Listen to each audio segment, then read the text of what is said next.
본 방송에서 제공하는 투자 정보는 투자 판단에 대한 조언입니다. 방송에서 제공하는 주식의 가치, 가격 상승 및 하락에 대해서는 방송사에서 보장하지 않습니다. 안녕하세요. 오늘장 내일장의 권민정입니다. 어제 뉴욕 증시는 이 연준의 긴축 우려가 지속되고 있는 데다가 이 소매 판매 지표가 부진한 모습을 보이면서 3대 지수 모두 급락한 모습으로 마감을 지었습니다. 우리나라 증시도 장 초반 개파락으로 시작을 했는데요. 현재 코스피는 외국인이 순매수로 전환하고 반등을 시도하면서 상승 전환을 시도하는 모습이고요. 코스닥도 반등에 시도하면서 낙폭을 축소하고 있는 상황 나타나고 있습니다. 오늘의 강세 테마를 살펴보자면요. 이 전반적인 약세장의 흐름 속에서 개별 종목 장세가 나타나고 있지만 연이은 한파 속에 내년에 가스요금 이 대폭 인상 전망 소식에 도시가스와 겨울 관련주들 상승 흐름 나타나고 있습니다. 또한 내년에 실적 성장 기대감이 돋보이는 엔터테인먼트 섹터에서 일부 관련주들 상승세 나타나고 있는 상황이네요. 이 연준의 최종금리 5.1%로 상향 조정한다라고 밝히면서 그로 인한 하방 압력과 이 소매 판매 부진으로 경기 침체까지 우려가 되면서 하락 출발하는 모습이지만 이제는 어느 정도 선반영이 되었다라고 풀이가 되고 있습니다. 시장의 흐름이 안 좋은 만큼 오후장은 대응 전략 전문가들과 꼼꼼하게 살펴보는 시간 갖겠습니다.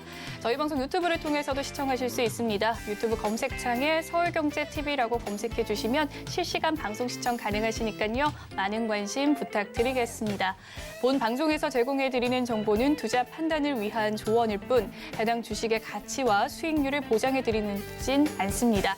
그리고 서울경제TV와 서울경제신문은 당사의 브랜드입니다. 서울경제증권TV와 서울경제TV 손실복구팀과는 무관하며 기타 유사 명칭에 주의하시길 바라겠습니다. 12월 16일 금요일입니다. 오늘장 내일장 본격적으로 출발합니다.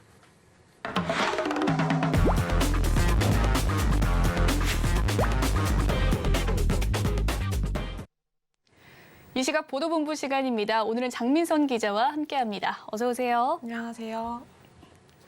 네, 그러면 오늘은 어떤 헤드라인 들고 오셨을지 화면으로 만나보겠습니다.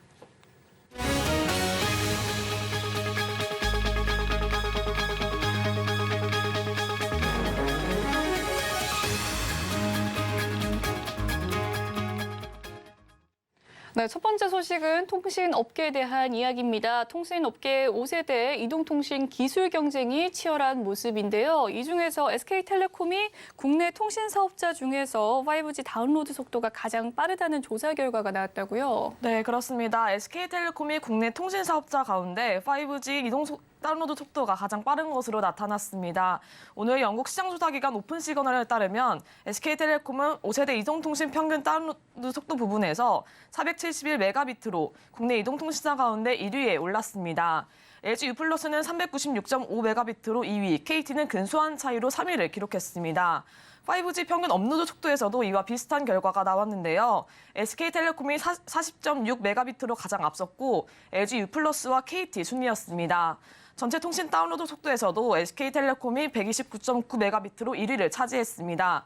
KT, LG U+가 그 뒤를 이었고요. 업로드 속도는 SK텔레콤과 LG U+가 17메가비트로 같았고 KT는 13.2메가비트였습니다. 네, 다운로드 속도랑 이 평균 업로드 속도까지 SKT가 1위를 차지를 했는데 접속 시간의 비율을 지칭하는 이동통신 가용성 지표에서는 순위가 바뀌었다고 하는데요. 이 부분도 짚어봐 주시죠. 네, 그렇습니다. 5세대 이동통신 가용성 지표에서는 KT가 38.2%로 1위를 차지했습니다. SK텔레콤이 2위, LG U+가 3위를 차지했는데요. 5세대 이동통신 도달 범위에서는 LG U+가 10점 만점에 7.3점으로 가장 앞선 것으로 나타났습니다. SKT가 근소한 차이로 2위, KT가 3위를 기록했습니다. 오픈시그널은 지난달 과학기술정보통신부가 통신 3사의 5G 28GHz 기지국 수가 당초 주파수 할당 조건에 미치지 못한다는 판단에 따라 주파수 할당을 취소하거나 이용기간을 단축했다는 점도 지적했는데요. 보고서를 작성한 이한포구 오픈시그널 애널리스트는 출시 전부터 기대치가 높아서 다소 실망감이 따랐다면서 이용자들이 5세대 이동통신 요금제로 빠르게 넘어가고 있다고 분석했습니다. 네, 다음 소식도 살펴보겠습니다. 오늘부터 은행권의 변동형 주택 담보대출 준거금리가 또 오르게 되는데요. 코픽스가 역대 최고치를 기록했다고요. 네, 그렇습니다. 변동형 대출금리 기준인 코픽스가 4%대를 돌파해 역대 최고점을 찍었는데요. 저금리 때 연끌로 집을 산 기존 대출 차주와 내 집 마련을 꿈꾸면서 빚을 내 전세를 사는 서민 청년층의 부담이 가중될 것으로 보입니다. 오늘 은행연합회에 따르면 11월 신규 취급액 기준 코픽스는 4.34%로 전월 대비 0.36%포인트 상승했습니다.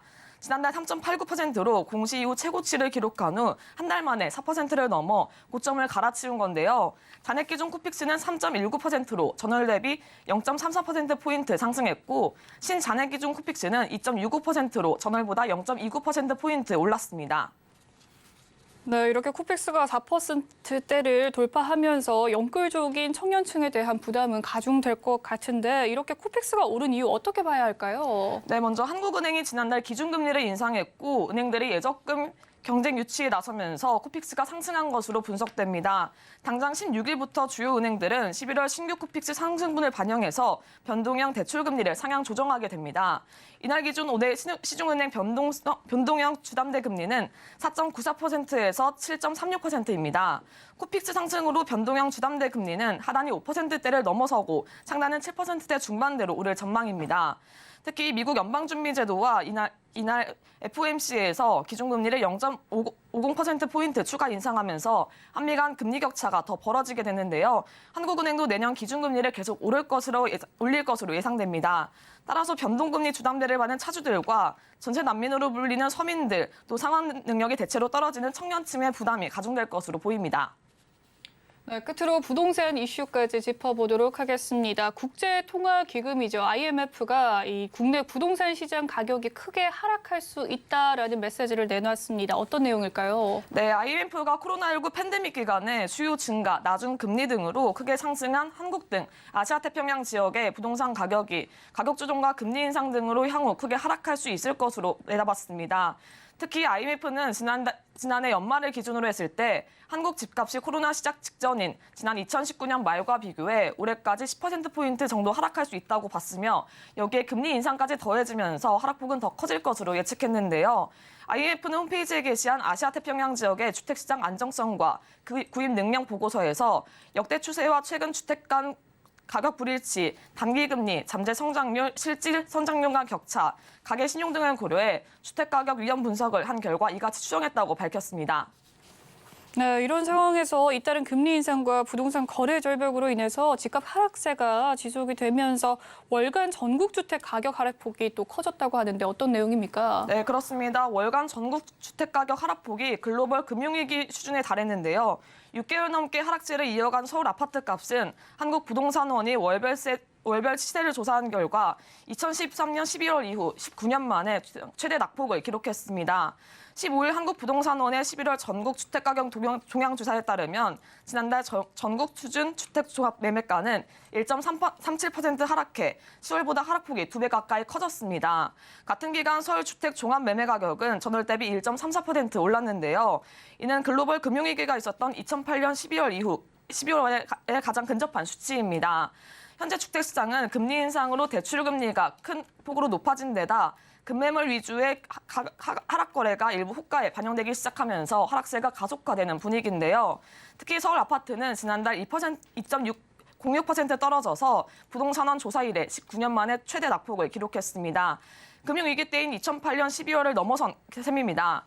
서울 아파트 값은 5월 말 이후 29주째 하락세를 이어가고 있습니다. 또 전국과 수도권 아파트 값도 지난달 각각 2%와 2.49% 떨어져서 월간 최대 낙폭을 다시 경신했습니다. 네, 오늘 이 시각 보도본부 여기까지 이야기 듣도록 하겠습니다. 장민성 기자 수고하셨습니다. 네, 이 시각 증시 시황 브리핑 해드리고 서울경제TV 특징주 소개해드리는 시간이죠. 이 시각 시황 브리핑 시간입니다. 김혜원 캐스터가 준비하고 있습니다. 안녕하십니까. 캐스터 김혜원입니다. 이 연준의 매파적인 발언에 시장이 가뜩이나 이 투자 심리가 위축이 된 상황에서 전일 미국에서 11월 소매 판매 지수가 0.6% 하락을 보이게 되었습니다. 시장의 예상치였던 0.3%보다도 더 크게 하회를 하게 되면서 이 경기 침체에 대한 우려감이 한층 더 커지게 됐는데요. 이에 따라서 전일 미증시 3대 지수가 모두 하락 마감을 보였고요. 오늘 우리 국내 증시도 하락세를 보이고 있습니다. 자세한 이 시각 지수 상황부터 살펴보도록 하겠습니다. 그나마 다행인 건 추가적인 낙폭을 확대하는 모습은 나타나지 않고 있는데요. 코스피 지수 현재 0.52% 밀려난 2,348포인트대에서 거래되고 있습니다. 오늘 코스피 시장에서는 전기가스 관련한 종목들이 큰 폭의 상승을 기록해주고 있습니다. 이어서 코스닥 지수도 확인해 보시죠. 마찬가지로 시간이 갈수록 이 하락폭을 축소해주고 있는 모습입니다. 현재 0.84% 내린 716포인트대에서 거래가 되고 있고요. 오늘 코스닥 시장에서는 엔터주 그리고 일부 제약주들이 오름세를 기록해주고 있습니다. 이어서 수급도 확인해 보시죠. 외국인들이 장중에 매수 전환을 해주었습니다. 개인이 현재 610억 원, 외국인은 533억 원의 매수세를 보여주고 있는 상황입니다. 이어서 코스닥의 수급도 확인해 보시죠. 외국인들이 이 장중에 매도 전환을 하게 되면서 8거래일 만에 이 코스닥 시장에서 외국인과 기관의 양 매도세가 현재 들어오고 있습니다. 외국인이 529억 원, 기관은 현재 198억 원의 매도세를 보이고 있습니다. 이어서 오늘장 상승한 업종 테마 살펴보도록 하겠습니다. 오늘 도시가스 관련주들이 장 초반부터 강하게 움직여주고 있습니다. 최근에 역대급 한파가 나타나고 있는데요. 기상청에 따르면 이러한 한파가 한동안은 지속이 될 것으로 내다보고 있습니다. 오늘 서울의 출근길 체감 온도는 영하 15도까지 떨어졌고요. 이렇게 강추위가 이어지고 있는 가운데 내년 가스 요금의 대폭 인상도 예상이 되고 있는 상황입니다. 전일 언론에 따르면 한국가스공사가 경영 정상화를 위해서는 누적된 미수금을 조기에 회수할 필요가 있다라고 하면서 요금 인상을 추진 중인 것으로 전해졌습니다. 내년에는 이 가스 요금이 올해 인상분의 최소 1.5배에서 최대 1.9배로 오를 것으로 전망이 됐는데요. 이 같은 소식에 관련주들이 힘을 받고 있는 모습입니다. 한국가스공사가 현재 4% 넘는 상승을 보여주고 있고요. 경동도시가스는 5%가 넘는 오름세, GSE는 2.56%의 강세를 보여주고 있습니다. 이어서 하락한 업종 테마도 살펴보겠습니다. 오늘 철강주 쉬어가고 있는 모습입니다. 미국에 이어서 유럽도 자국의 산업을 보호하기 위해서 각종 보조금 정책을 내놓고 있는 상황이죠. 이유는 지난 14일 CBAM 탄소 국경 조정 제도를 도입하기로 잠정 합의를 했다라고 이야기를 전했습니다. 사실상 탄소 발생 수입품들의 관세를 적용하기로 한 건데요. 지난 3년 동안 수소를 제외한 우리나라 5개 품목 가운데 EU 대상 수출액은 연평균 30억 달러를 기록하고 있습니다. 이 중 철강이 절반을 차지하고 있는데 이 CBAM 이후에는 철강 업계가 부담하게 될 비용이 연간 최대 3,390억 원에 달할 것으로 전망되고 있습니다. 이 같은 소식에 우려감에 관련주도 이렇게 쉬어가고 있는 모습이고요. 현대제철이 현재 3%대, 동국제각은 2% 넘는 낙폭, 세아제강도 2% 가까운 하락폭을 보이고 있습니다. 네, 이어서 증시 탑10 확인해 보겠습니다. 오늘 삼성전자와 SK하이닉스 두 종목 모두 하락세를 보이고 있습니다. 3분기 D램 매출 감소에 대한 우려감이 큰 상황 속에서 간밤 미증시가 큰 폭으로 하락 마감을 보이게 됐죠. 이에 영향을 받고 있는 모습이고요. 카카오의 주가도 하락세를 면치 못하고 있습니다. 이 네이버와 카카오 두 종목의 시가총액이 이틀 만에 4조 원 넘게 증발을 했다라는 소식이 전해지고 있고요. 서울경제가 뽑은 특징주도 확인해 보시죠. 나노엔텍은 중국에서 이 코로나19 재유행 조짐에 중국의 법인을 보유하고 있는 점이 부각이 되면서 가파른 상승세를 보이고 있고요. 젠큐릭스는 엔젠바이오의 지분을 보유하고 있죠. 엔젠바이오가 올해 역대 최고의 실적 기대감으로 급등을 하게 되면서 함께 움직이고 있는 모습입니다. 미스터블루는 웹툰 이용자 10명 중 9명이 네이버 웹툰을 사용한다라는 조사 결과가 나오게 되면서 네이버 웹툰에서 무협 장르 점유율 80%를 차지하는 이 미스터블루가 관심을 받고 있습니다. 그럼 먼저 SK하이닉스부터 자세히 살펴보도록 하겠습니다. SK하이닉스의 주가 부진이 연일 이어지고 있는 모습입니다. 반도체 업황의 악화로 인해서 실적 부진이 제기가 됐죠.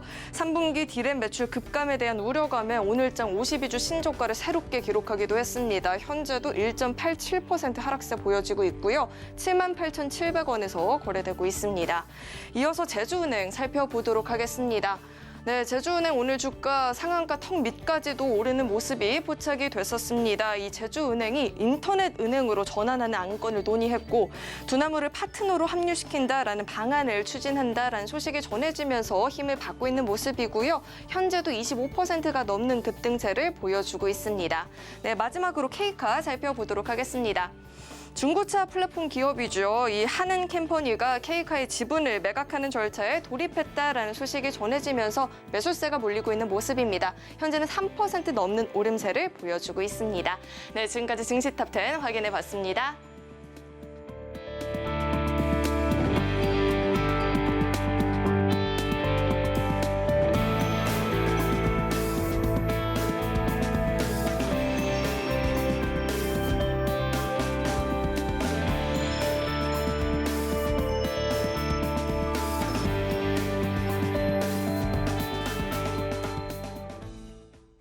이 시각 외국인과 기관의 수급 상황 살펴보는 수급 포착 시간으로 넘어가 보도록 하겠습니다. 오늘은 다올투자증권 영업부 이성훈 차장과 함께합니다. 연결되어 있다고 하네요. 안녕하세요, 차장님. 네, 안녕하십니까? 네, 수급 상황 살펴보고 왔습니다. 종목별 흐름은 어떻습니까? 네, 종목별로 본다고 한다면은 겹치는 종목도 좀 몇 개 있는 상황인데 오늘 증시가 좀 떨어지면서 약간의 어떤 모멘텀 아니면 좀 주가가 좀 가대납복하는 그런 종목들로 외국인 기관이 공통적으로 좀 매수를 하고 있다라고 생각이 되고 있고요. 우선 첫 번째로 기관이 거래소 제일 많이 사는 종목이 바로 제주은행입니다.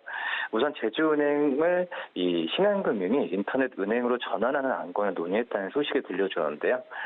그러면서 이제 두나무를 파트너로 합류시키는 방안을 추진한다는 보도가 나와주면서 오늘의 급등도 하고 어떤 제주은행에 대한 기관 쪽에서의 관심이 좀 많이 높은 현재 상황이라고 좀 볼 수 있겠고 하지만은 이 신한금융과 두나무는 해당명이 사실 아니라고 좀 얘기를 한 상태이기 때문에 향후에 어떤 방향으로 갈지는 모르겠습니다. 하지만은 그 전에 역사적으로 본다고 한다면은 이거에 대한 논의 부분은 되지 않았나라고 좀 생각이 되고 있어서 한번 좀 제주은행에 대한 그 향후의 주가 흐름 그리고 어떤 뉴스나 이런 부분은 좀 그 관심을 가져야 되지 않을까라고 판단되고 있고요. 그리고 이제 외국인들이 많이 제일 순매수 1위가 바로 삼성전자입니다. 삼성전자 때문에 고민이 많으실 거라고 좀 생각이 되고 있는데 우선 외국인들이 6만 원을 깨고 또 오늘도 하락세를 좀 보여주면서 매수세를 좀 이어가고 있는 상황인데요. 지금 전망은 좋지가 않죠. 그대로 주가가 좀 반영이 되고 있는 상황인데 이 메모리 가격과 출하량의 예상을 계속 하회를 하고 있습니다. 그렇기 때문에 반도체 쪽에서의 영업이익이 2조 8천억 정도가 정말 낮게 좀 추정이 되고 있는 상황인데 그러면서 4분기 실적에 대한 우려감이 좀 주가에 선 반영되는 좀 감이 있는 상황이라고 좀 볼 수 있겠고요. 우선은 이 반도체 외 사업부의 실적이 내년에도 올해 유사할 것으로 좀 보여주고 있어서 이 삼성전자 실적 하락폭 같은 경우가 당연히 저 반도체가 가장 크죠. 그렇기 때문에 이거에 대한 어떤 그 전망이나 이런 부분이 그대로 좀 주가에 좀 반영되고 있는데 하지만 외국인들이 가장 좀 많이 샀다는 점에서 봤을 땐 약간 저가매수 관점에서 들어오고 있지 않나라고 좀 판단되고 있습니다. 네, 이 시각 수급 특징주의 흐름에 대해서 살펴봐 주셨습니다. 일단은 제주은행과 삼성전자 이야기를 해주셨는데 삼성전자 특히나 외국인의 저가 매수세 유입이 지금 돋보인다라는 말씀까지 덧붙여 주셨네요. 그렇다면 차장님께서 포착한 오늘의 특징주 무엇일까요? 지금 현재 외국인들이 코스닥 순매수 3위죠. 바로 이제 아프리카 TV를 말씀드리도록 하겠는데요. 우선 아프리카 TV 같은 경우도 증권사도 목표 주가를 최근에 14만 원까지 제시를 하고 있죠. 우선 아프리카 TV가 어떻게 보면 그 전에 1인 방송에 의한 별풍선 그리고 광고 이쪽에서의 수익이라는 인식이 좀 강했던 상황인데 이제는 성장주로서 탈피를 했다라고 좀 생각이 되고 있습니다. 우선은 지금 e스포츠, 이 밸류 체인을 좀 구축하면서 이 차별화된 콘텐츠 제작 역량을 좀 바탕으로 하고 있습니다. 이 부분이 우리나라보다도 이제 동남아 시장에 지금 진출을 하면서 우선 지금 그 계획 자체 부분은 굉장히 좀 주가에는 호재라고 생각이 되고 있고요. 또 콘텐츠 제작을 위해 게임사, 또 경기장과 스튜디오 게이머, 또 스트리머 전반에 걸쳐 파트너십을 좀 구축하고 있기 때문에 이 아프리카 TV에 대한 관심은 계속 가져야 되지 않을까라고 좀 생각이 되고 있고요. 또 콘텐츠 연계 마케팅을 하게 된다고 한다면 광고주에 대한 다변화가 일어나겠죠. 그렇기 때문에 새로운 커머스 어떤 수익 모델도 창출할 수 있다는 점에서 봤을 때 아프리카 TV의 향후의 방향성에 대한 부분은 긍정적이다라고 생각이 됩니다. 우선 내년 같은 경우에 아프리카 TV의 광고 매출은 올해보다도 한 35% 이상 성장할 것으로 보여주고 있어서 이 아프리카 TV에 대한 관심을 꾸준히 가져야 되지 않을까라고 좀 판단되고 있고요. 매수가는 78,800원, 목표가는 85,000원, 손절가는 7만 원 말씀드립니다. 네, 오늘 이성훈 차장의 포착 특징주는 아프리카 TV였고요. 그에 따른 가격 전략까지 이야기 남겨주셨습니다. 지금까지 다우투자증권 영업부 이성훈 차장과 함께했습니다. 오늘 말씀 감사합니다. 네, 감사합니다.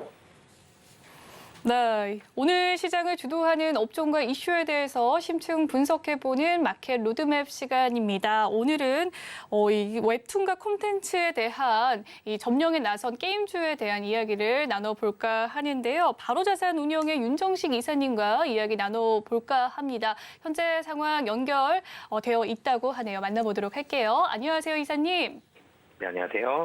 네, 올해 약세를 딛고 이제는 반등세에 시도에 나선 게임주 화랑을 이어갈 것으로 기대하는 목소리가 높은 상황입니다.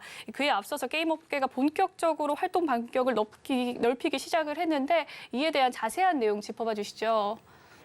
네, 우선 게임 업체들 같은 경우는 최근에 사실 굉장히 좀 좋지 않은 모습들이 사실 많았었죠. 이 작년 같은 경우에는 주가가 전체적으로 조정을 받으면서 이 기술주들, 그 안에 게임주들도 포함되어 있는데 주가가 조정이 받았다가 최근에는 위메이드 사태까지 좀 겹치면서 그런 좀 힘든 그런 모습들을 많이 보여줬었는데 이제는 게임주들이 게임에서 좀 벗어나서 좀 더 좋아지는 그런 모습들이 이제는 나오고 있는 상황이다.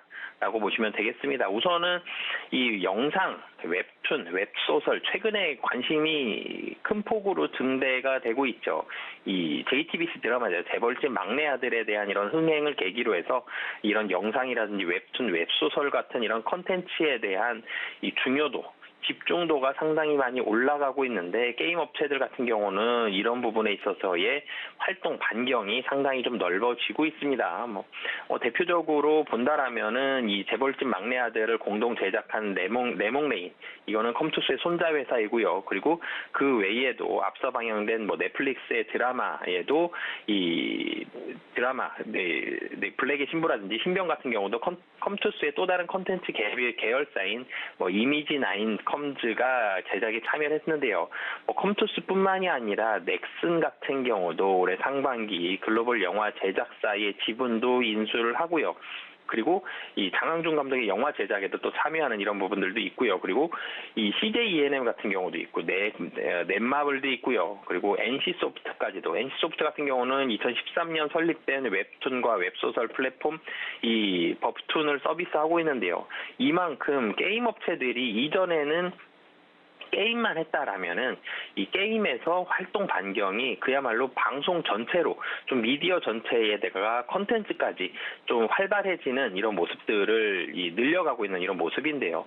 우선은 이유를 좀 살펴본다라면 코로나19를 계기로 해서 컨텐츠 산업의 규모가 굉장히 커졌습니다. 소비자들이 밖에 나가지를 못하면서 실내에서 할 수 있는 이런 여러 가지 활동들이 좀 더 활발해졌는데 영상으로 할 수 있는 강의뿐만이 아니라 이 OTT 업체들이 이때 많이 좀 늘어났죠. OTT뿐만이 아니라 웹툰까지 상당히 활발해지는 이런 모습을 보여줬고 게임 업체들이 최근에 한 2, 3년 동안은 실적이 더 많이 늘어나진 않았지만 그 전 과정을 놓고 본다라면은 실적이 많이 늘어났죠. 그러면서 현금이 좀 많이 쌓여 있습니다. 그리고 이 게임을 통해서 IP라는 것에 대한 중요성을 많이 깨달았는데요. 게임의 흥행뿐만이 아니라 게임의 흥행으로 생성된 이 IP를 통한 다른 산업의 집중까지도 사실 달콤한 열매들을 많이 봤었죠. 그러면서 이 IP가 게임만 있는 게 아니죠. 여러 가지 웹툰, 웹소설 이런 이 컨텐츠에도 IP가 있기 때문에 이런 부분들에 대한 관심도가 많이 증대를 했습니다. 그러면서 게임 업체들이 이 영상이나 웹툰, 웹소설과 같은 이런 컨텐츠 분야로서 활발하게 늘려가고 있는, 그러니까 그동안 쌓아놨던 현금을 바탕으로 사업 영역을 확장하고 있는 모습이 최근 들어서 많이 나타나고 있는 그런 상황입니다. 네, 게임 회사들의 이 사업 영역 확대에 대한 이야기 해주셨습니다. 일단은 게임뿐만 아니라 방송과 영상, 또 웹툰과 웹소설까지 이 사업 영역이 확대되고 있는 모습이 포착되고 있는데 역시나 코로나19 영향으로 산업 전반적으로 확대가 되는 상황이다라는 말씀해 주셨습니다. 특히나 컴투스를 비롯해서요, 넥슨 등 영상 콘텐츠 제작이 투자하는 회사가 점점 늘어나는 추세고요. 넷마블은 스튜디오 드래곤의 대표작이죠. 아스달 연대기를 모바일 게임으로 제작 중이기도 합니다. 이 콘텐츠 제작과 투자까지 사업을 확장한 주요 게임주의 현 국가, 이 주가의 흐름들 어떻게 보십니까? 네, 분명히 게임주들이 이 영상 콘텐츠 제작에 투자를 하고요. 좀 전에 말씀드렸죠. 뭐 여러 가지 콘텐츠를 할 수 있는 사업들이 많습니다. 이런 쪽으로 활발하게 진출한다는 것은 긍정적인 소식이고 이 안에서도 긍정적인 결과가 나올 가능성이 상당히 높습니다. 그런데 주가가 근데 아직 그런 부분들을 좀 따라가지 못하는 그런 모습들이 있는데 뭐 좀 전에도 말씀을 드렸지만 2021년과 2022년 주가의 조정 전체적으로 시장 주가 자체가 많이 하락을 했습니다. 코스닥이 코스피보다 좀 더 많이 하락을 했고요. 그리고 그 안에서 기술주라고 불리는 종목들, 섹터들이 더 많이 하락을 했는데 이 기술주 안에 플랫폼도 있고요. 바이오도 있고 여러 가지 소재 업체들 뭐 다양하게 있지만 그 안에 이 게임 업체들도 사실 같이 포함되어 있었거든요. 주가가 하락할 때는 투자가 보수적이 되죠. 지금 당장 얼만큼 버는지 그리고 당장 다음 분기, 이번 분기에 얼마를 버는지 이런 부분들에 대한 숫자에 대한 중요도가 향후 미래 가치에 대한 전망보다 중요성이 좀 더 올라갔기 때문에 현재 상황에 좀 더 중요도를 두는데 게임 산업 같은 경우는 현재보다도 미래에 대한 가치를 많이 끌어오는 그런 성격의 종목들이 많죠. 그렇기 때문에 주가가 조정을 받는 21년과 22년도에 게임 업체들도 같이 조정을 받으면서 이 기술주들 포함한 게임 업체들 주가가 조정을 보였습니다. 이 주가 조정과 함께 전체적으로 투심도 좀 악화됐고요. 사실은 돈을 잘 버는 게임 업체들까지도 주가가 하락을 했고 좀 더 많이 하락하면서 이제는 게임주들이 주가가 좀 이 매력적인 자리다. 주가가 굉장히 좀 싸다. 사실 게임 업체들한테 가격이 싸다란 언급이 나올 만큼 주가가 많이 하락을 했거든요. 이런 모습들이 최근 들어서 주목을 좀 받고 있고요. 최근에는 가격이 싼 부분들도 반영이 됐고요. 그리고 뭐 최근 한 일주일 정도는 주가가 좋지는 않았지만 전체적으로 기술주들도 그렇고요. 코스닥 시장도 그렇고 반등에 대한 움직임들이 좀 나왔죠. 그러면서 게임주들도 가격 매력도가 부각이 됐고 가격 매력도 부각이 됐을 때 게임 업체들 눈을 씻고 다시 한번 보니까 이젠 실적도 좋아지는 게 보이는 거거든요. 이 공포 심리가 시장을 지배했을 때는 주가가 많이 떨어지고 있는 모습이지만 공포 심리가 조금 줄어들고 나서 다시 한번 보면 좋은 종목들이 보입니다.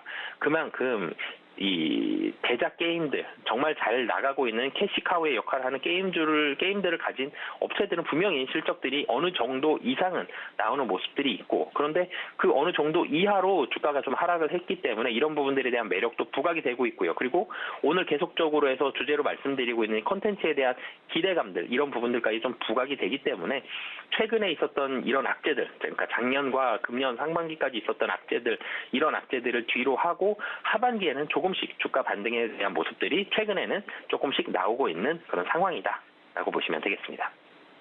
네, 콘텐츠 제작으로 확장한 주요 게임주들의 주가 전망에 대해서 이야기를 해주셨습니다. 게임주는 좀 미래의 성장 동력을 확보한 종목들로서 이 기술주 중심의 투심이 위축되는 상황 속에서 최근 들어 실적이 좀 부진한 모습이 보여졌지만 이제는 가격적으로 메리트가 있는 구간이다라는 말씀까지 해주셨네요. 주요 게임사가 주목하는 것은 영상 콘텐츠뿐만 아니라 이제는 웹툰까지 협업에 공을 들이고 있는 상황인데요. 전반적인 웹툰 관련주들 미스터블루와 MBT, 키다리 스튜디오와 DNC 미디어가 있을 텐데 오늘자는 MBT와 DNC 미디어가 좋은 흐름 이어가고 있습니다. 이 향후 주요 게임사의 러브콜을 기대해볼 만한 이 종목들이 있다면 어떤 종목일지 목표가와 함께 살펴봐 주시죠. 네, 사실 좀 전에 세 종목 말씀해 주셨죠. 근데 그 세 종목 중에 좀 공교롭게도 이 미스터 블루만 좀 하락을 보여주고 있는데 사실 하락폭이 크진 않습니다. 오늘 20원, 그러니까 0.25% 좀 하락을 하고 있는데 이 미스터 블루 같은 경우는 오늘은 조금 하락을 하고는 있지만 하락폭이 계속적으로 줄어가고 있죠. 지금 이 거의 보합 근처까지 와 있습니다. 이 미스터 블루 같은 경우는 웹툰 이용자 중에 10명 중에 9명, 그러니까 90% 정도의 점유율 점유율을 차지하고 있는 네이버 웹툰을 사용하는 국내 이 네이버 웹툰이 우선 시장 점유율 압도적으로 1위인데요. 네이버 웹툰의 무협 장르의 점유율의 80%를 차지하고 있습니다. 그러니까 이 90%가 네이버 웹툰인데 웹툰에서 무협 장르의 80%다. 그러면 국내에 있는 무협 장르 중에서는 뭐 80% 정도가 이 미스터 블루를 이용하고 있는 그런 모습들인데요. 웹툰 이용자 조금 더 말씀을 드리면 정확하게는 87.4%가 네이버 웹툰을 이용을 하고 있습니다. 그 다음이 카카오 페이지가 한 35%, 카카오 웹툰이 25% 정도의 이런 점유율들을 이 네이버 웹툰을 사용하는 이런 모습들을 보여주는데요. 웹툰이 사실은 다 합치면 100%가 넘는데 웹툰을 여러 플랫폼에서 좀 보는 경우가 많아서 다 합치면 100%는 좀 넘는 그런 모습들이 있는데 어찌됐든 미스터 블루 같은 경우는 이 무협 장르에서 압도적인 점유율을 첫 번째로 좀 보여주고 있고요. 국내 최다 만화 저작권 보유 업체입니다. 1,909개의 타이틀을 가지고 있고요. 지식 재산권만 하더라도 5만 개를 훨씬 넘습니다. 5만 7천여 개의 이런 IP를 가지고 있기 때문에 뭐 전체적으로는 무협 장르 점유율뿐만이 아니라 IP, 이 저작권이 사실은 지금 컨텐츠 업체들에 있어서의 가장 큰 키포인트였거든요.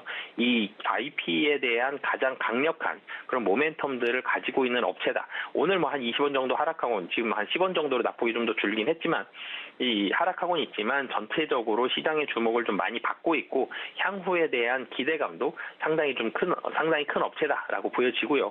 바닥권 대비해서는 사실 좀 많이 올라왔죠. 10월 13일 바닥이 3,600원입니다. 지금 8,000원인데요. 2배가 좀 넘게 올랐지만 여전히 주가는 하방에 좀 가까운 그런 모습들 보여주고 있고요. 저 목표가 같은 경우는 이런 컨텐츠에 대한 기대감은 당분간 지속이 될 것으로 보여지기 때문에 한 10,000원 정도까지 목표 가격 보시면 좋을 것 같습니다. 네, 전반적인 웹툰 관련주에 탑픽 종목 꼽아주셨습니다. 미스터 블루 이야기를 해주셨고요. 그렇다면 이 콘텐츠 관련주, 웹툰 관련주와 게임주가 또 상승의 시너지를 낼 수 있는 시점이 궁금한데요. 이 게임사의 웹툰과 콘텐츠의 사업 다가가 속에서 어떤 강점이 지닌 기업이 부각이 될 것이라고 보시는지 주목할 종목이 있다면 어떤 종목입니까? 네, 우선은 이 IP에 대한 중요도가 계속적으로 올라가야 된다라고 보시면 되겠습니다. 계속 이 IP 말씀을 상당히 좀 많이 드리고 있는데요. IP 등 이 원작과 캐릭터에 대한 판권을 보유한 기업에 좀 주목을 해보셨으면 좋겠고요. 이 판권을 1차적으로 보유를 해야지 이걸 가지고 사실은 사업을 하는 거죠. 이 판권에 대한 이 보유 그리고 그 다음에 이제 2차적으로는 이 판권을 가지고 아니면 콘텐츠를 가지고 다양한 사업에 접목을 해야 됩니다. 이 드라마를 제작을 했을 때요. 국내 드라마 시장이 커지는 첫 번째가 국내뿐만이 아니라 드라마를 수출을 하면서부터 드라마에 대한 이 제작 환경이 상당히 좀 커지면서 드라마 제작 업체들이 많이 늘어났습니다. 수출이 되면서 시장이 국내에서 첫 번째로는 일본과 동남아로 좀 확장이 됐었는데 시장이 커지면서 드라마 제작에 대한 단가, 가격이 올라갔고요. 작가들, 배우들에 대한 이 출연료도 올라가게 됩니다. 당연히 드라마에 대한 콘텐츠 이 질도 올라가는 그런 모습들을 보여줬고 드라마 시장 자체가 커졌는데요.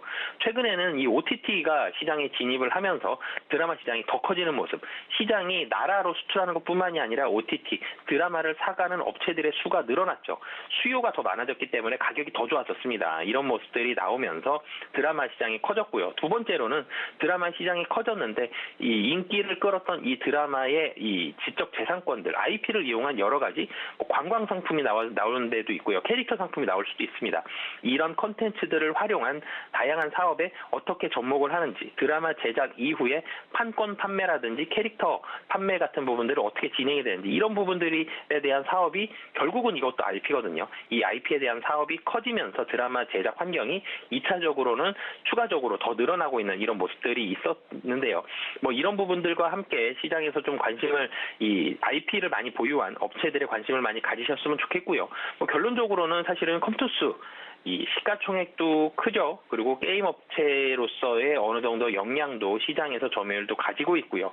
그리고 이 자회사는 위지웍 스튜디오, 그리고 손자회사인 레몽레인, 실적이 성공적인 이 드라마 제작과 투자에 대한 실적들 많이 올라가고 있기 때문에 관심적으로는 컴투스까지 관심 있게 보시면 좋을 것 같습니다. 네, 지금까지 바로자산운용의 윤정식 이사님과 마켓 로드맵 시간 함께 꾸려봤습니다. 오늘 말씀 감사합니다. 네, 감사합니다. 네, 이번 시간은 글로벌 금융 핵심 이슈를 알아보는 배종찬의 통통 경제 이슈 시간입니다. 매주 이 시간 시장을 주도하는 핵심 현황과 증시의 투자 전략, 이 통통 튀는 배종찬 소장님의 시각으로 알아보는 시간인데요. 배종찬 소장님 나와 계십니다. 어서 오세요. 안녕하십니까. 통통 튑니다. 통통, 네, 통통 튀는 경제 시간입니다. 이번 주에 올해 FOMC 이제 마지막으로 끝이 예. 났습니다. 뭐 빅스텝 가능성은 이미 선반영이 됐기 때문에 시장이 네. 놀라는 분위기는 아니지만 매파적인 발언 때문에 조금 충격이 있었던 모양새였습니다. 예. 이번 파월의 발언에서 주목하신 부분이 있다면요. 그렇죠. 이번에 가장 중요한 건 사실은 뭐 빅스텝을 한다는 것은 예상이 됐던 거고 이제 내년에 어떻게 되느냐.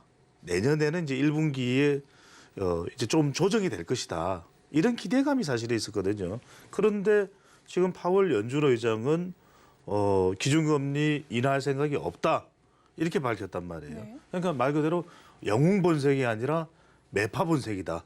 그러니까 가장 중요한 게 지금 미국 정시도 그렇고 우리 정시도 그렇고 글로벌 정시에 영향을 주는 건 연준의 기준금리인데 내년 1분기에도 썩 개선될 것 같지는 않다. 네. 조정될 것 같지는 않다.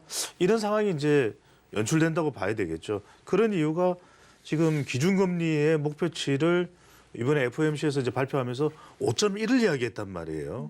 그런데 지금 5.1 이상 될 거라는 이야기도 나와요.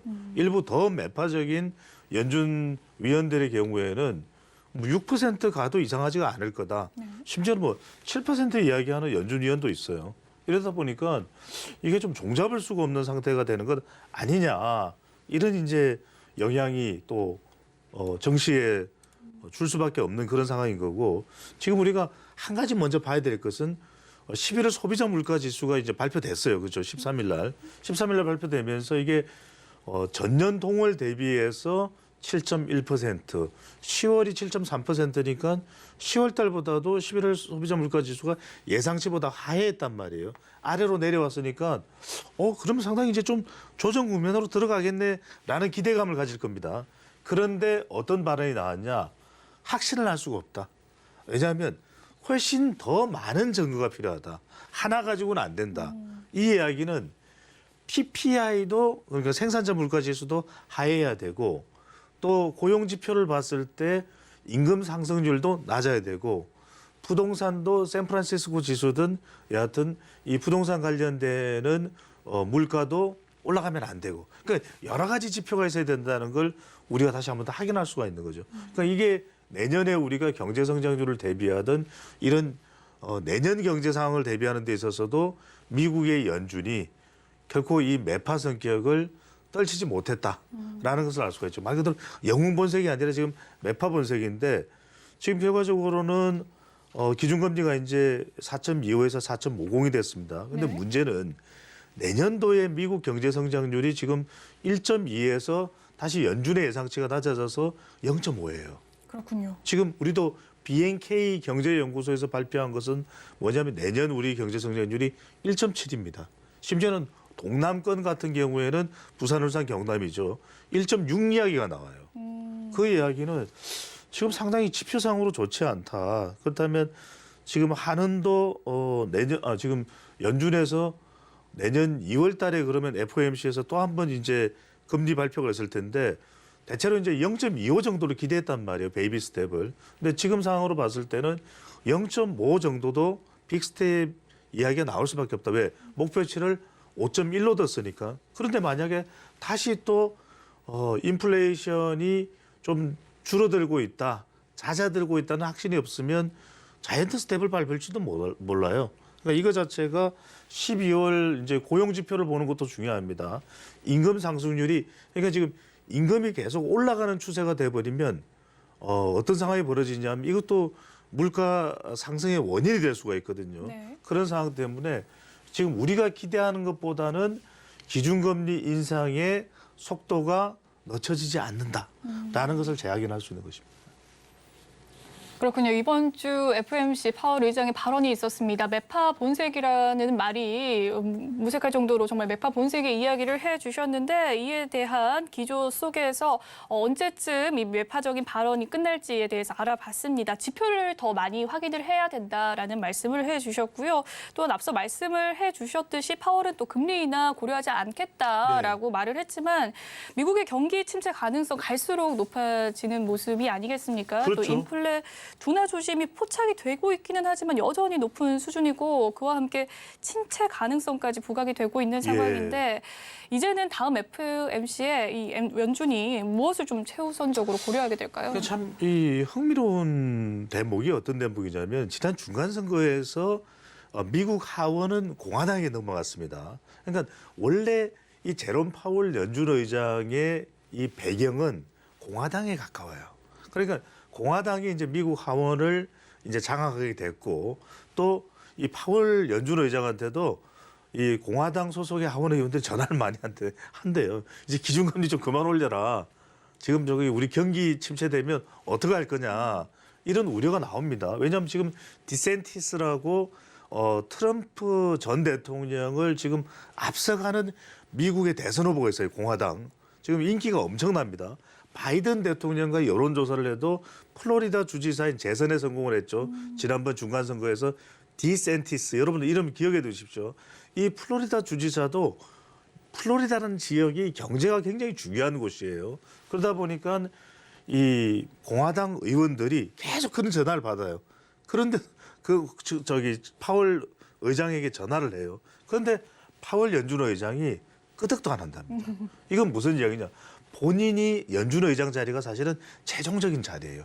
나중에 공화당 정부가 들어온다고 해서 재무장관이나 이렇게 옮겨갈 가능성이 별로 없어요. 그러니까 이 제롬 파월은 뭐만 생각하고 있냐면 폴 보크만 생각하고 있는 겁니다. 우리 여러분들 기억하실 게 70년대 후반에 그렇게 인플레이션이 일어났을 때 80년대 레이건 행정부까지 와서도 막 이 금리를 4% 이상씩 올리면서 진짜 금리가 두 자리 숫자로 가는 이 상황을 만들어버리는 것이 폴 볼크 연준 의장이에요.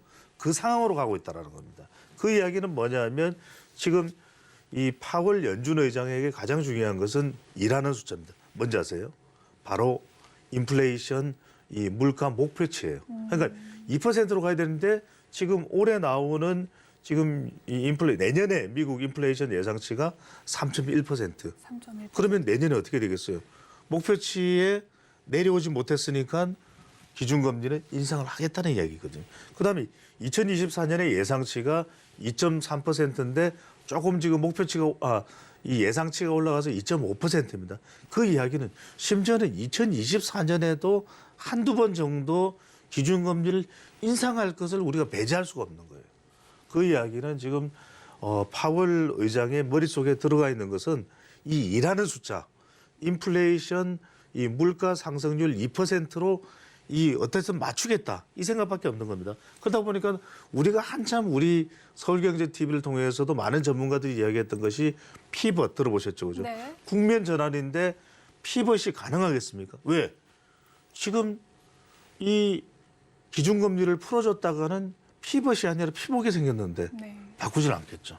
그래서 우리가 최근 들어서 많이 등장하는 용어인 피벗 전환이라고 하는 것, 국면 전환이라고 하는 것은 하지 않을 가능성이 높다.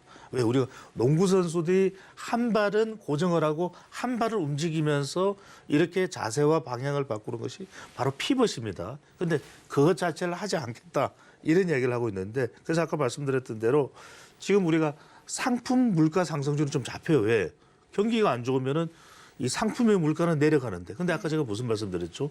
임금 인상 상승률이 상당히 높다. 그 이야기는 서비스 물가 상승률은 웬만해서 빨리 내려가지 않는다는 거예요. 이것이 상당히 지금 연준으로서는 부담이 되는 상황이기 때문에 계속해서 우리는 기준금리 인상이 지속되는 것에 대한 대비가 필요합니다. 그렇군요. 가장 큰 지금 상승이 임금인가요? 그렇죠. 임금도 문제고 이 서비스 이 물가 상승률 자체가 좀처럼 떨어지지 않고 있다라는 거. 이게 떨어져야 사실은 이 파월 의장이 생각하고 있는 머릿속에 꽉 채워서 담고 있는 2%라는 숫자에 가까워질 텐데 서비스 물가 상승률이 상당히 발목을 잡고 있다. 이렇게 봐야 되겠죠. 그렇군요. 연준이 지금 이제 물가 상승률 목표치를 2%로 잡고 있는 가운데 이제 내년에 물가 상승률이 3.1%로 예상이 됨으로써 일단 내년에 기준금리 인상을 좀 배제할 수 없는 상황인 것 같습니다. 이번에 FOMC 후에 한미 금리 차는 22년 만에 최대 수준으로 좀 격차가 벌어졌다라고 하는데 그렇죠. 내년 상반기에 한은의 행보는 좀 어떻게 보시는지 궁금한데요. 올릴 수밖에 없다. 네. 근데 우리가 생각했던 것보다 이창용 한은 총재가 저는 더 올릴 가능성도 배제할 수 없을 것 같아요. 이게 상당히 내년 우리 성장률이 낮은 상황에서 우리 경제의 발목을 잡을 가능성이 있다. 왜? 미국이 연준이 기준금리를 올리는 상황에서 방금 전에 우리 앵커가 말씀하셨던 대로 2000년 10월 달에 우리 한미 금리 차가 1.5%포인트입니다. 근데 지금 이제 미국이 0.5%포인트 빅스텝을 밟으면서 1.25%포인트 차이가 나요. 이 정도면은 외국인 투자 자금이 빠져나갈 수 있는데 우리 정치가 지금 당장 그런 현상이 발생하고 있지는 않습니다. 말 그대로 한미 동맹은 끈끈하고 한미 금리 차는 숭숭 차이가 벌어졌다. 이런 표현까지 나올 정도인데 지금 한은도 내년에 1월 달에 금리 인상을 할 수밖에 없다. 그래서 베이비 스텝이냐 빅스텝이냐 이야기가 나오는데 지금 한은에서 내년에 생각하고 있는 우리 금리의 목표치가 얼마인 줄 압니까? 자, 3.5를 지금 일단은 생각을 하고 있는데 지금 전문가들 이야기나 지금 한은 내부의 금통위 내부에서는 3.7까지 이야기가 나와요. 왜 그러냐면 자, 1.25인 것을 적어도 1% 내로 묶어둬야 그래도 좀 안심을 할 수가 있는 것이거든요. 아직까지는 외국인 투자자들이 마구잡이로 빠져나가지는 않는 상황입니다. 이 정시의 어떤 특징상 예전처럼 우리가 무작정 외국인 투자 자금이 빠져나가지는 않아요. 그래도 한미 금리 차가 계속 이게 벌어져 있는 상태가 되면 예전의 관성을 떠나서 이제 또 새로운 국면으로 또 외국인 투자 자금이 이 나가버릴 수 있는 그런 상황도 연출될 수 있기 때문에 또 하나 문제는 뭐냐면 이렇게 금리 차가 나면 또 뭐가 걱정되죠? 원달러 환율이에요. 그렇군요. 그러니까 원달러 환율이 더 상승을 하게 되면 결국 수입 물가가 올라갈 수밖에 없는 것이거든요.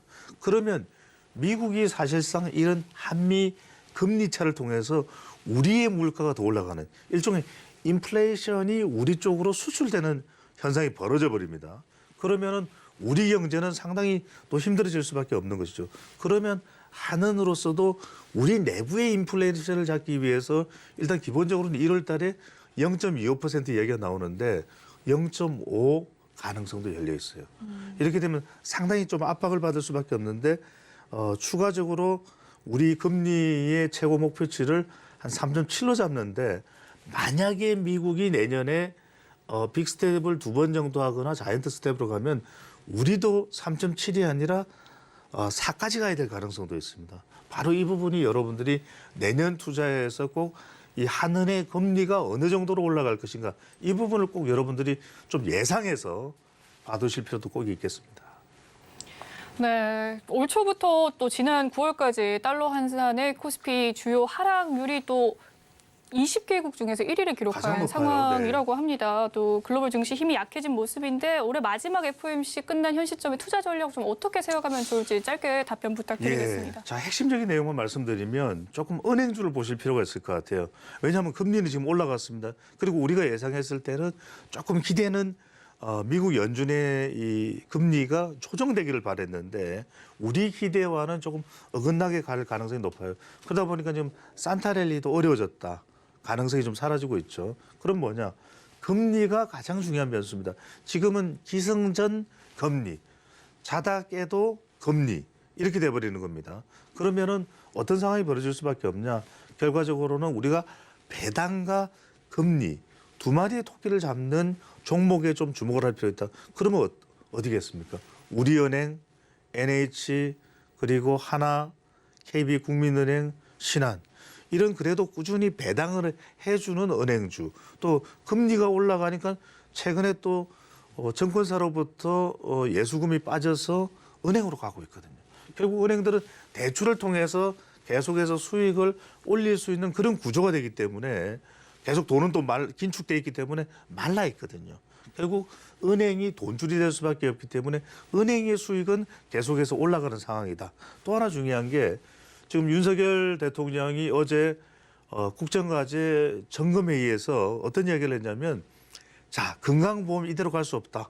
보장성을 좀 줄이겠다. 문재인 케어를 계속했다가는 적자가 넘쳐날 수밖에 없다. 이 이야기를 했다면 한번 생각해 보십시오. 자, 기존의 우리의 이 건강보험의 보장성이 줄어든다. 그러면 몸이 아프면 아이고 몸이 안 좋아요. 그런 분들은 어디로 가겠어요? 어느 보험으로 가겠어요? 민간보험으로 갈 수밖에 없죠. 그럼 결국 민간보험의 가입자는 더 늘어나고 뭐 삼성화재가 됐든 삼성손보가 됐든 이쪽으로 결국에는 가입자들이 몰릴 수밖에 없다. 그러면 보험주 쪽에 그리고 결국 금리와 관련해서도 보험주 쪽은 여전히 대출 사업을 하니까 이 부분도 우리가 주목을 하고 수익성이 있다고 봐야 되거든요. 결국 은행과 보험주 쪽으로 두 마리의 토끼를 잡으러 갈 수밖에 없는 상황으로 보입니다. 네, 지금까지 인사이트 K 배종찬 소장님과 함께 통통 경제 시간 함께 이야기 나눠봤습니다. 오늘 말씀 감사합니다. 고맙습니다. 본 방송에서 제공해드리는 정보는 투자 판단을 위한 조언일 뿐 해당 주식의 가치와 수익률을 보장해드리진 않습니다. 그리고 서울경제TV와 서울경제신문은 당사의 브랜드입니다. 서울경제증권TV와 서울경제TV 손실복구팀과는 무관하며 기타 유사명칭에 주의하시길 바라겠습니다. 오늘 준비한 소식은 여기까지고요. 주말 잘 보내시고 다음 주 월요일에 다시금 찾아뵙도록 하겠습니다. 시청해주신 여러분 고맙습니다.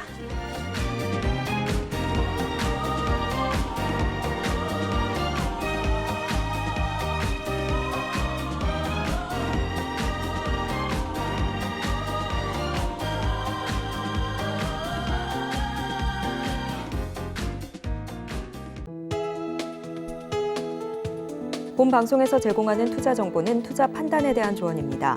방송에서 제공하는 주식의 가치, 가격 상승 및 하락에 대해서는 방송사에서 보장하지 않습니다.